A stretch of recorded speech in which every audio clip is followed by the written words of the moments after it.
বাচ্চারা কি হয়েছে ম্যাম? বাচ্চারা কেউ এই গেটটা মনের বলে খুলবে না। কিন্তু কেন ম্যাম? আরে বাচ্চারা রাস্তায় অনেক সাপ ঘুরতেছে।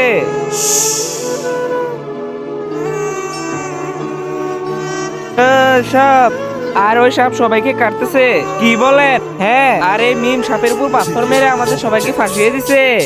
কি বলেন ম্যাম? আরে তুই এটা কি করে দিছিস? আর ওই সাপটা যদি এখানে চলে আসে তাহলে তাহলে তোমাদের কাউকেই ছাড়বে না ম্যাম। হ্যাঁ,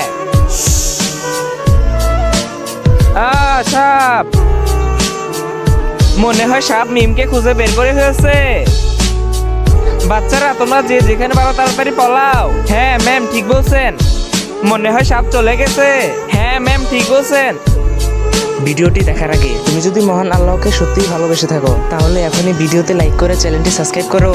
আর তুমি যদি এসবের কিছুই না করো তাহলে আমি বুঝবো তুমি মহান আল্লাহকে একদমই ভালোবাসো না। সাপ পার্ট 2 দেখার জন্য লাইক করে সাবস্ক্রাইব করো।